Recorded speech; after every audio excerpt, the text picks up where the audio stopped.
it's in. Okay, just using a basic paintbrush and kind of dab it on, not brushing, just kind of dabbing it, just to get it on there.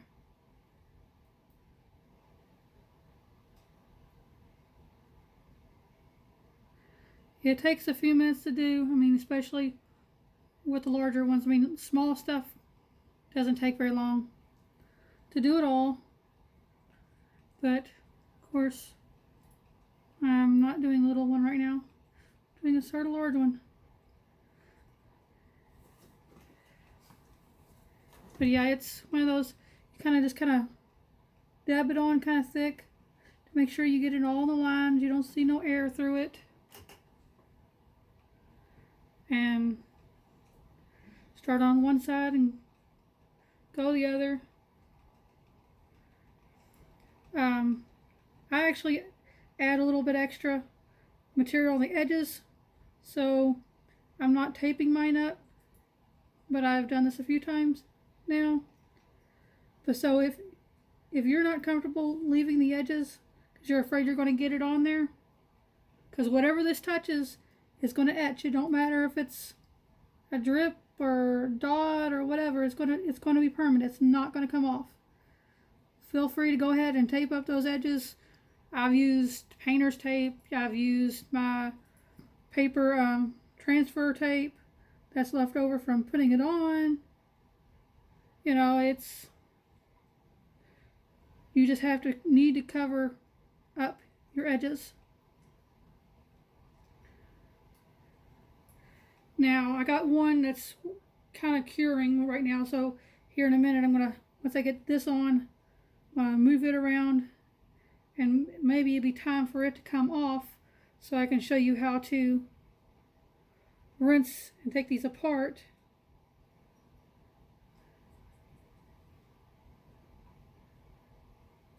I have to say this is the biggest bottle of Armor Etch I've ever seen. Most times you find the 2-point ones, the little ones like this, at your Hobby Lobby. But since I was doing so much, my husband found me a bottle, it's like 22 ounces I think, of Armor Etch on eBay. And for the price, I mean, you really couldn't pass it up. I mean, the little bottle was like 10, 12 bucks for 2 point something ounces. And the big bottle was like, what was it, 30 bucks? You know, so I mean, the price difference, you know, it's well worth it. And it'll go a long way, because once this gets done doing its thing, you're going to scrape it back into your bottle. And we'll let that one side do its thing, and then I'll do the other side in a minute. Or actually, no, I need to go ahead and do it. It's not as big.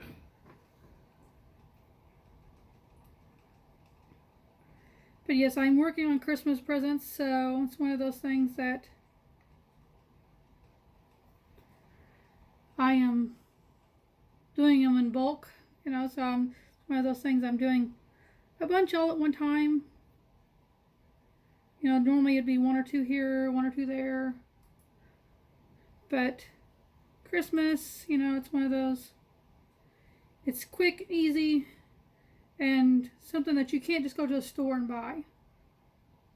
So, and I'd rather have something that's useful, like a cup or a bowl or something, than something that just sits around and collects dust and you never look at it again. So, plus, a lot of people like, oh, I want to make cups. I've tried the vinyl on the cups. They work for a short period of time, but you put them through the dishwasher, kids use them, you get handled, and they just fall apart. You know, because I mean, kids sit there, pick at them. Well, guess what? When it gets picked at, it's going to peel off. You know, I mean, it's just the nature of vinyl. I mean, it's the same thing on window decals. You pick at it, it's going to come off. You leave it alone, it'll be fine. But if you leave it alone, it's not being used. And then it's kind of one of those, what's the point?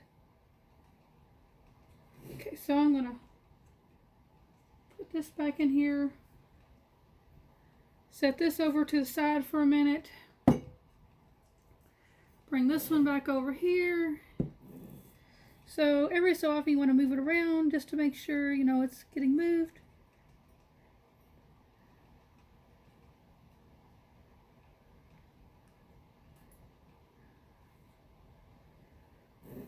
Let's see here, make sure we don't have no air bubbles. But yeah, you want to have good coverage all the way around.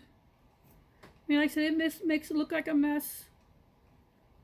Big blobs everywhere. But I mean, when the finished product of it, you know, it looks really nice. So yeah, this one should be ready to start getting it prepped to go in sink. So I'll just take the brush, I'll put the excess back in the bottle. So guess what? It makes it last even longer.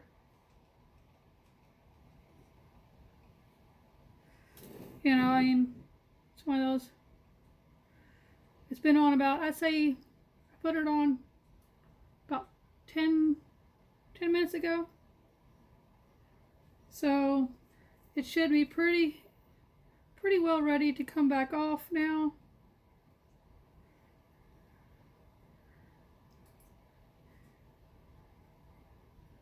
But it will keep on etching, you know, for a while, so I just don't see the point of wasting the cream. So I just scrape it back off and just scrape it back in the bottle. And then after I'm done, I just kind of shake the ball around and it's ready to go for the next time. Now, it will not get every little bit off, but it will get a lot of your basics off. So, like I said, it's one of those things you just gotta be careful not to get outside your lines, because whatever it touches, it's not like you can't just wash this off. It's on there, it's gonna stay on there. So that's about the best that I can do right now with this. So what we're going to do is we're going to pause you. Okay, over to the sink here, and soap and water. You want to scrub it off really, really good.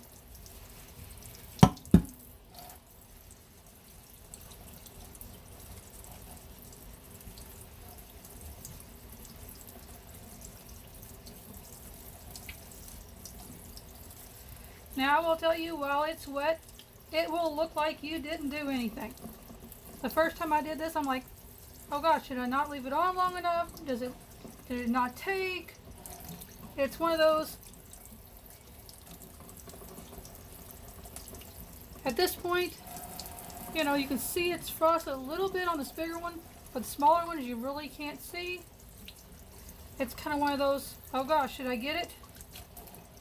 But then, once you start feeling this,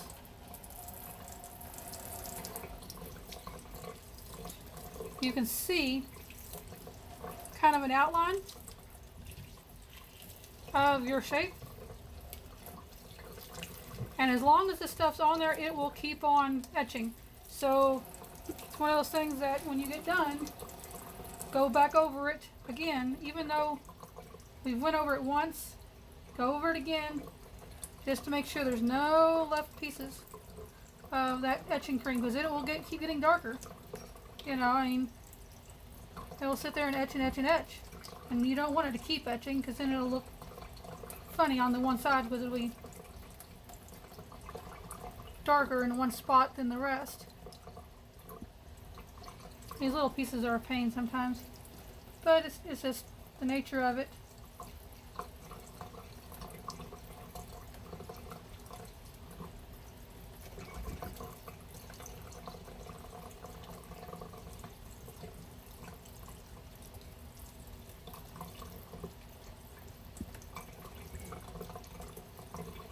By the time I get done with this one, the last one should be pretty much ready for me to bring over here and rinse it off as well.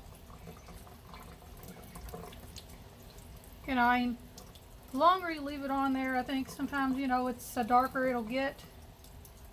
But I mean, at some point it will, that's just as dark as it's going to get.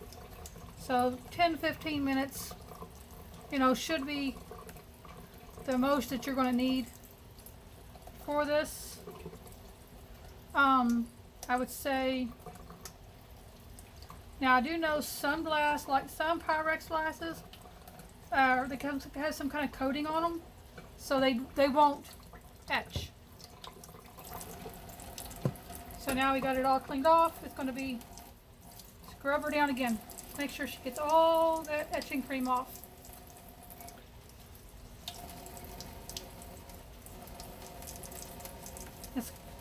Glass is always such a pain because it's clear, it's hard to see. So you want to just make sure you go over it really, really well. But once you dry this, it's going to pop. Like I said, you can see it's etched. Like I said, when it's wet, it's kind of hard to see. So let me get a towel here. Or washcloth. Something.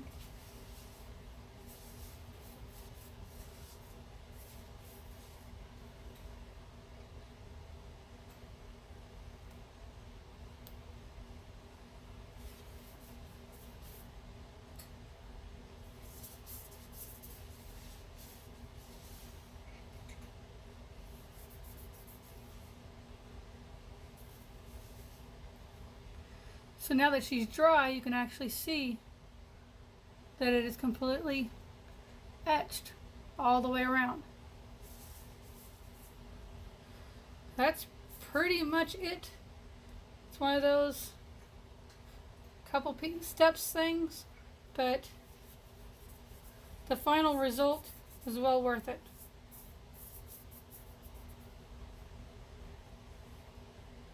And that's it.